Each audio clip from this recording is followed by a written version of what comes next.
Hi hello guys, எல்லாருமே எப்படி இருக்கீங்க? நான் உங்கள் பிஜி சானந்த். நம்ம வீடியோ நீங்கள் தொடர்ந்து வாட்ச் பண்ணதற்கு மிக மிக நன்றிகள். ஸோ இப்போ பிஜி சானந்த் சேனலில் பார்ட் 31வது பார்ட்டை நம்ம பேச போகிறோம். ஸோ அதற்கு முன்னாடி ஒரு லைக் பண்ணிடுங்க, ஷேர் பண்ணிடுங்க, கமெண்ட் பண்ணிடுங்க, மறக்காமல் ஒரு சப்ஸ்கிரைப் பண்ணிடுங்க. உங்களுடைய ஆதரவு தான் எனக்கு மிகப்பெரிய ஒரு பேர் ஆதரவு. சரியா மக்களே? இப்போ நான் என்ன பேச போகிறேன் அப்படின்னா, என்னுடைய வாழ்க்கையில் இந்த பார்ட் 30 வரைக்கும் நிறைய விஷயத்தை நான் உங்கள்கிட்ட ஷேர் பண்ணியிருப்பேன். ஸோ இந்த பார்ட் 31லேருந்து மொத்தம் 40 பார்ட்டு. இப்போ இன்னொரு 9 பார்ட் இருக்குது. So part 31. இப்போ 31வது பார்ட்டில் 30 வரைக்கும் என்னுடைய தோட்டத்தை பற்றி ஃபுல்லாக உங்கள்கிட்ட எக்ஸ்பிளைன் பண்ணியிருப்பேன். இப்போ 31வது பார்ட்லேருந்து என்னுடைய லைஃப்பில் நான் கஷ்டப்பட்ட காலத்தில் என் கூட இருந்த நண்பர்களாக இருக்கட்டும், நிறைய பேர் யார் யாரெல்லாம் எப்படி எப்படி இருந்தால், ஸோ அதெல்லாம் அவங்கக்கிட்ட நான் ஷேர் பண்ண போகிறேன். ஸோ மக்களே, இப்போ என்னதுன்னா, என்னுடைய வாழ்க்கையில் ஒரு சிலர், அதாவது நம்ம கஷ்டத்தில் இருப்போம். இப்போ ஃபார் எக்ஸாம்பிள் நீங்கள் எப்படி வச்சுக்கிறீங்கன்னா, ஒரு பெரிய ஒரு கஷ்டம் ஒரு மனுஷனுக்கு வருது அப்படின்னா, இந்த வாழ்க்கையில் யாருக்குமே நிரந்தரம் கிடையாதுங்க.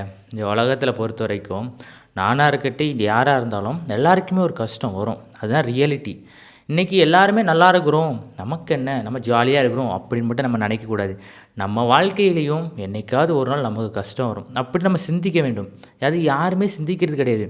நம்ம ஜாலியாக இருக்கிறோம், ஏன் மற்றவங்களுக்கு நம்ம ஹெல்ப் பண்ணணும், அந்த மைண்ட் தாட்டில் இருக்கும்போது என்னுடைய வாழ்க்கையில் நான் கஷ்டத்தில் இருக்கும்போது என்னதுன்னா, நிறைய பேர் சொல்லலாம். நிறைய பேர் என்ன செஞ்சாங்க அப்படின்னா, இவனுக்கு இதுக்கு நம்ம ஹெல்ப் பண்ணணும், அப்படி அந்த மைண்ட் தாட்டு தான் எல்லாருக்கும் வந்துச்சு தவிர, ஐயோ நம்ம கஷ்டத்தில் இருக்கிறானே அந்த மைண்ட் தாட் யாருக்குமே கிடையாது. ஏன்னா நான் அந்த இடத்துல அந்த ஒரு மனுஷன் எல்லாமே இழந்து, ஆசையாக இருந்த தோட்டத்தை இழந்து, அதுக்கப்புறம் அவனுடைய லைஃப்பில் வேலை இல்லாமல் ரொம்ப கஷ்டப்பட்டு அந்த டைமில் இருக்கும்போது, நம்ம கூட இருக்கிறது யார் நீங்கள் நினைக்கிங்க? இத்தனை வருஷம் நம்ம பயணித்து வந்த நண்பர்கள் தான் நம்ம கூட இருக்கணும். ஆனால் இருந்த நண்பர்களை நான் மறக்க மாட்டேன். என்னுடைய வாழ்க்கையில் என்னுடைய கஷ்ட காலத்தில் என் கூட இருந்த நிறைய நண்பர்கள் இருக்கிறாங்க. ஒரே ஒரு நல்ல நண்பனும் இன்றைய காலகட்டம் வரைக்கும் இப்போ வரைக்கும் ஒரே ஒரு நண்பன் மட்டும் எப்போவுமே என் கூட சப்போர்ட்டிவாக இருப்பான். எந்த பிரச்சனை வந்தாலும், டேய் என்னடா பிரச்சனை, ஏன் நீ கவலைப்பட்டுட்டு இருக்க, அப்படி சொல்கிற ஒரு ஃப்ரெண்ட்ஸ் இருக்கிறாங்க. அது எனக்கு ரொம்ப சந்தோஷமாக தான் இருக்குது. என்னுடைய வாழ்க்கையிலையுமே எல்லாருமே இருப்பாங்க போவாங்க. ஆனால் ஒரு சில நண்பர்கள் என்ன செய்வாங்கன்னா, என் கூட இருக்கிறாங்க இப்போ வரைக்கும்.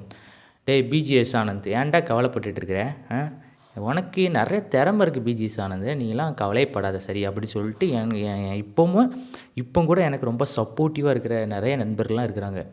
ஸோ அப்படி இருக்கும்போது என்னுடைய வாழ்க்கையில் நிறைய நண்பர்கள் 1000 பேர் நண்பர்களாக இருந்தாலும் இன்றைய காலகட்டத்தில் நான் சந்தோஷமாக இருக்கிறது நண்பர்கள் தான். அவ்வளோ தூரத்துக்கு எனக்கு சப்போர்ட்டிவாக இருந்தாங்க.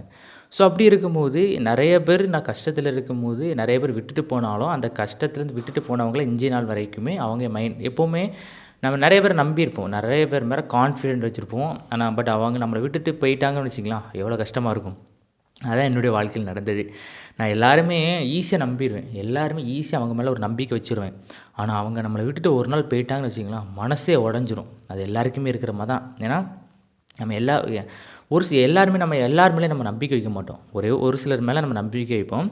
ஆனால் அவங்க நம்பிக்கையை உடச்சிட்டாங்கன்னு வச்சிங்களேன், மனசு அந்தளவுக்கு வலிக்குங்க, அந்தளவுக்கு வலிக்கும். இதான்.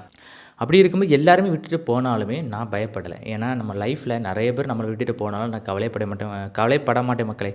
யார் இருந்தால் யார் போனால் நமக்கு என்ன, என் கூட இன்றைக்கி வரைக்கும் நல்ல நண்பர்களாக இருக்கிறாங்களா, அவங்க எனக்கு இருந்தால் போதும் அப்படி நான் நினச்சிட்டு தான் என்னுடைய வாழ்க்கை நிறைய எடுத்து பயணிச்சு வைப்பேன். ஸோ அப்படி இருக்கும்போது என்னுடைய வாழ்க்கையில் நிறைய பேர் விட்டுட்டு போயிட்டாங்க.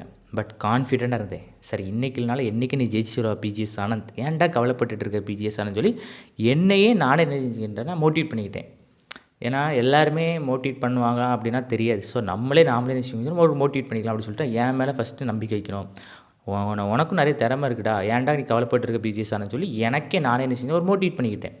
ஸோ அப்படி இருக்கும்போது இந்த காலகட்டத்தில் எல்லோரும் விட்டுட்டு போனாலுமே நான் கான்ஃபிடெண்ட்டாக இருந்தேன். ஒரு சில நண்பர்கள் இப்போ வரைக்கும் ஸ்ட்ராங்காக இருந்தாங்க. ஸோ அடுத்த லெவலில் நான் மூவ் பண்ணணும் அப்படின்னு சொல்லிட்டு நான் என்ன செஞ்சேன் அப்படின்னா, ஒரு சில இதெல்லாம் வேலையை ட்ரை பண்ணேன். பட் அந்த வேலையெல்லாம் கிடைக்கல மக்களே, வேலையெல்லாம் கிடைக்கவே இல்லை. என்னுடைய வாழ்க்கையில் இதெல்லாம் நம்ம ஆசைப்படுறோமோ அது நம்மளை விட்டுட்டு போயிட்டுன்னு வச்சிங்களா, மனசே உடஞ்சிரும். இது ரியாலிட்டிங்க. நம்ம ஒரு பொருள் மேலே ஆசை வச்சுருப்போம், ஏதாவது ஒரு பொருள் மேலே நம்ம ஆசை வச்சுருப்போம், அது நம்மளை விட்டு போயிட்டுன்னு வச்சிங்களா, எவ்வளோ ஒரு கஷ்டமாக இருக்கும் நம்ம மனசு. அந்த மாதிரி தான் நம்மளை விட்டுட்டு எல்லாம் போனாலும் என் மனசு அவ்வளோ கஷ்டமாக இருந்தது மக்களே. ஸோ இவ்வளோ தான் இந்த பார்ட்டு 31வது பார்ட்டில் இவ்வளோ தான் சொல்லி முடிச்சுக்கிறேன். ஆன சேனலில் ஒரு லைக் பண்ணிடுங்க, ஷேர் பண்ணிடுங்க, கமெண்ட் பண்ணிடுங்க, மறக்காமல் ஒரு சப்ஸ்கிரைப் பண்ணிடுங்க. சரியா மக்களே? டாடா பாய்.